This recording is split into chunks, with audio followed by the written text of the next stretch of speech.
ಆರಾಧಿಸು ಪೂಜಿಸು ಪೂಜಿಸು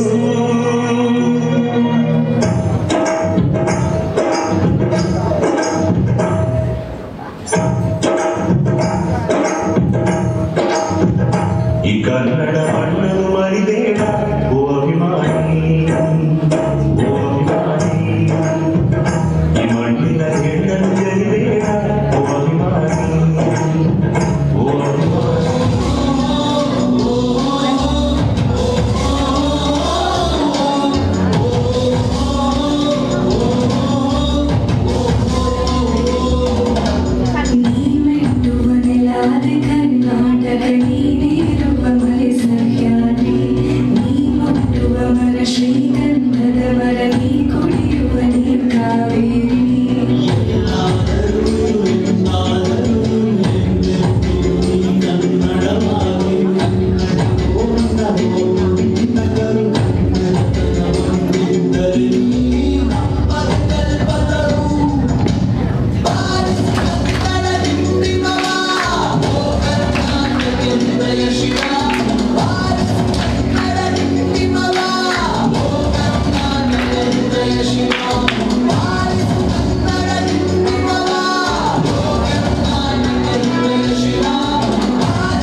ಹರಿದವಂಚಿಗೆ ಹೋಗಿದ್ದವು.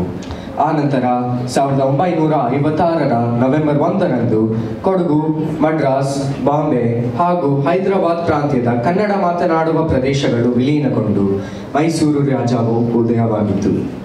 ನಂತರ 1973ರಲ್ಲಿ ಮೈಸೂರು ರಾಜ್ಯಕ್ಕೆ ಕರ್ನಾಟಕ ರಾಜ್ಯ ಎಂದು ಮರುನಾಮಕರಣವನ್ನು ಮಾಡಲಾಯಿತು. ಈ ಒಂದು ಸವಿನೆನಪಿಗಾಗಿ ನಾವು ಪ್ರತಿ ವರ್ಷ ಕನ್ನಡ ರಾಜ್ಯೋತ್ಸವವನ್ನು ಎಲ್ಲ ಶಾಲಾ ಕಾಲೇಜುಗಳಲ್ಲಿ, ಸರ್ಕಾರಿ ಕಚೇರಿಗಳಲ್ಲಿ ಹಾಗೂ ವಿವಿಧ ಸಂಸ್ಥೆಗಳಲ್ಲಿ ತುಂಬಾ ವಿಜೃಂಭಣೆಯಿಂದ ಮಾಡುತ್ತೇವೆ ಆಚರಣೆ. ಕನ್ನಡ ಬಾವುಟದ ಬಗ್ಗೆ ಹೇಳುವುದಾದರೆ, ಕರ್ನಾಟಕಕ್ಕೆ ತನ್ನದೇ ಆದಂತಹ ಪ್ರತ್ಯೇಕ ಬಾವುಟವು ಇತ್ತು. ಇದು ಹಳದಿ ಮತ್ತು ಕೆಂಪು ಬಣ್ಣಗಳನ್ನು ಒಳಗೊಂಡಿದೆ. ಈ ಹಳದಿ ಮತ್ತು ಕೆಂಪು ಬಣ್ಣಗಳು ಕನ್ನಡಾಂಬೆಯ ಅರಿಶಿನ ಕುಂಕುಮವನ್ನು ಸೂಚಿಸುತ್ತದೆ.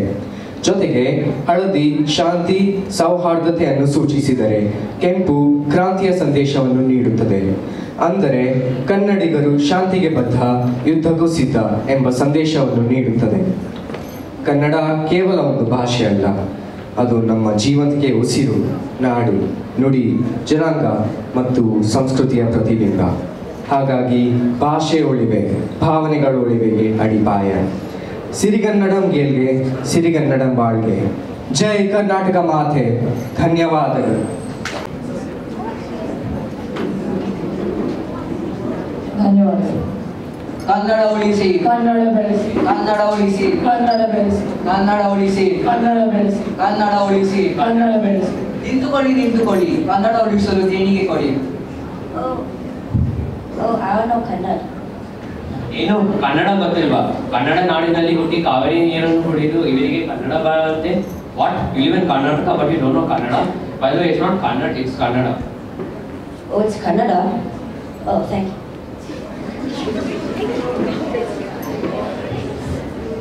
ಕನ್ನಡ ಉಳಿಸಿ, ಕನ್ನಡ ಬೆಳೆಸಿ, ಕನ್ನಡ ಉಳಿಸಿ, ಕನ್ನಡ ಬೆಳೆಸಿ, ಕನ್ನಡ ಉಳಿಸಿ, ಕನ್ನಡ ಬೆಳೆಸಿ, ಕನ್ನಡ ಉಳಿಸಿ, ಕನ್ನಡ ಬೆಳೆಸಿ, ಕನ್ನಡ ಉಳಿಸಿ, ಕನ್ನಡ ಬೆಳೆಸಿ, ಕನ್ನಡ ಉಳಿಸಿ. ಅಯ್ಯೋ ಅಯ್ಯೋ ಹುಡುಗರ, ತರಕಾರಿನೆಲ್ಲ ಹಾಳು ಮಾಡಿಬಿಟ್ರಲ್ಲೋ. ಸಾರಿ ಅಜ್ಜಿ. ಎಲ್ಲದಕ್ಕೂ ಇದೊಂದು ಹೇಳ್ತೀರಾ, ಸಾರಿ ಅಂತೆ ಸಾರಿ. ಸರ್ಕೊಳ್ಳಿ. ಅದ್ ಸರಿ, ನಡು ರಸ್ತೆಯಲ್ಲಿ ನಿಂತು ಏನ್ ಮಾಡ್ತಾ ಇದ್ದೀರಾ? ಅಜ್ಜಿ, ನಾವು ಒಟ್ಟು ಕನ್ನಡ ಹೋರಾಟಗಾರರು, ಕನ್ನಡ ಉಳಿಸಲು ಕೆಲಸ ಮಾಡುತ್ತಿದ್ದೇವೆ. ಏನು, ನೀವು ಕನ್ನಡವನ್ನು ಉಳಿಸ್ತೀರಾ? ಕನ್ನಡ ನೀವು ಭೂಮಿ ಬರುವ ಮುಂಚೆನೂ ಇತ್ತು, ಮುಂದೆನೂ ಇರುತ್ತೆ. ನೀವೇನು ಉಳಿಸಬೇಕಾಗಿಲ್ಲ. ಹೌದು, ಕನ್ನಡ ಉಳಿಸಲು ಏನ್ ಮಾಡ್ತಾ ಇದ್ದೀರಾ? ಚಂದ ಎತ್ತುತ್ತೀವಿ, ಕನ್ನಡ ಉಳಿಸುತ್ತೀವಿ. ಏನು, ಚಂದವಾಗಿರುವ ಕನ್ನಡವನ್ನು ಉಳಿಸಲು ಚಂದ ಎತ್ತುತ್ತಿದ್ದೀರಾ? ಕನ್ನಡ ಅಂದ್ರೆ ನಾಡು, ಕನ್ನಡ ಅಂದ್ರೆ ಶಕ್ತಿ, ಕನ್ನಡ ಅಂದ್ರೆ ನುಡಿ, ಕನ್ನಡ ಅಂದ್ರೆ ಪ್ರೀತಿ, ಕನ್ನಡ ಅಂದ್ರೆ ಸ್ನೇಹ, ಕನ್ನಡ ಅಂದ್ರೆ ಜೀವನ. ನಾವು ಕನ್ನಡವನ್ನು ಉಳಿಸಬೇಕಾಗಿಲ್ಲ, ಕನ್ನಡ ನಮ್ಮನ್ನು ಉಳಿಸುತ್ತೆ. ಅರ್ಥ ಆಯ್ತಾ? ಅರ್ಥ ಆಯ್ತು ಅಜ್ಜಿ. ಅಜ್ಜಿ, ನೀವು ನಮ್ಮ ಕನ್ನಡ ರಾಜ್ಯೋತ್ಸವಕ್ಕೆ ಅತಿಥಿಯಾಗಿ ಬಂದಿದ್ದೀರಿ. ಭಾಷಣ ಹೆಂಗಿದ್ರು ಸಖತ್ತಾಗಿ ಮಾಡ್ತೀರಾ. ನಮ್ಮ ಜನರಿಗೆ ಕನ್ನಡದ ಬಗ್ಗೆ ತಿಳಿಸಿಕೊಡಿ. ಅಯ್ಯೋ, ಈಗ ಅದನ್ನ ಬಿಡಿ, ದೇಣಿಗೆ ಮಾತ್ರ ಕೊಡಿ. ಓ, ಕೊಡೋಣ. ಚಂದ ಎತ್ತಿ ಏನ್ ಮಾಡ್ತೀರಪ್ಪ? ಧ್ವಜಾರೋಹಣ ಮಾಡ್ತೀವಿ, ಸೀರಿಯಲ್ ಸೆಟ್ ಹಾಕ್ತೀವಿ, ಊರಿಗೆ ಕೇಳುವ ಹಾಗೆ ಕನ್ನಡ ಹಾಡು ಹಾಕ್ತೀವಿ, ಆರ್ಕೆಸ್ಟ್ರಾವನ್ನು ಹಾಕ್ಸ್ತೀವಿ. ಇನ್ನೇನ್ ಬೇಕಜ್ಜಿ? ಇದನ್ನೆಲ್ಲ ಎಷ್ಟು ದಿನ ಮಾಡ್ತೀರಾ? ಒಂದು ದಿನ ಮಾಡ್ತೀವಿ. ಅಯ್ಯೋ, ಗೊತ್ತಿಲ್ವಾ ಅಜ್ಜಿ? ಕನ್ನಡ ರಾಜ್ಯೋತ್ಸವ ನವೆಂಬರ್ 1ರಂದು. ಓ, ಇದನ್ನೆಲ್ಲ ಒಂದು ದಿನ ಮಾಡ್ಬಿಟ್ರೆ ಕನ್ನಡ ಉಳಿದ್ಬಿಡುತ್ತಾ? ಉಳಿಬಹುದೇನೋ. ಕನ್ನಡ ಉಳಿಸಕ್ಕೆ ಚಂದ ಎತ್ತಬೇಕಾಗಿಲ್ಲ, ಚಂದ ಕೊಡಬೇಕಾಗಿಲ್ಲ. ಅಂದವಾಗಿರುವ ಕನ್ನಡ ಭಾಷಣ ಚಂದವಾಗಿ ಮಾತನಾಡಿದ್ರೆ ಸಾಕು. ನಾವು ಅದನ್ನು ಕಡಿಮೆ ಬಳಸಿ ಜಾಸ್ತಿ ಉಳಿಸುವುದನ್ನು ಬಿಟ್ಟು ಜಾಸ್ತಿ ಬಳಸಿ, ಆಗ ಕನ್ನಡ ನಮ್ಮನ್ನು ಉಳಿಸುತ್ತೆ. ಗೊತ್ತಾಯ್ತಾ? ಗೊತ್ತಾಯ್ತು ಅಜ್ಜಿ. ಇನ್ನು ಮೇಲಿಂದ ನಾವು ನವೆಂಬರ್ನಲ್ಲಿ ಮಾತ್ರ ಕನ್ನಡ ಅಭಿಮಾನ ತೋರಿಸುವುದನ್ನು ಬಿಟ್ಟು ಕನ್ನಡ ಬಳಸಿ ಕನ್ನಡವನ್ನು ಪ್ರತಿದಿನ ಬೆಳೆಸುತ್ತೇವೆ. ಒಳ್ಳೆಯದಾಗಲಿ ಮಕ್ಕಳೇ.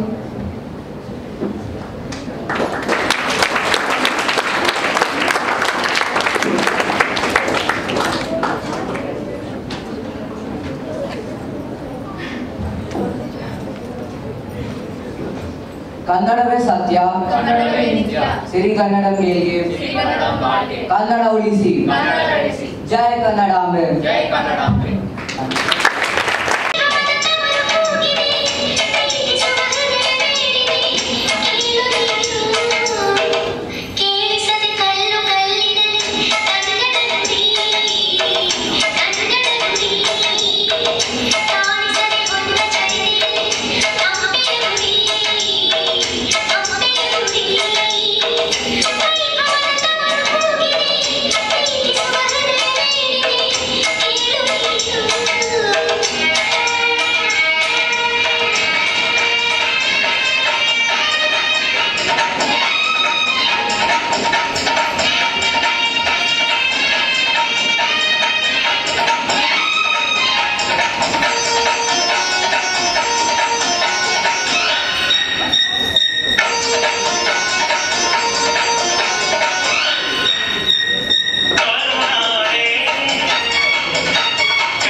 ಹುಟ್ಟಿದರೆ ಚಂದ್ರನಾದ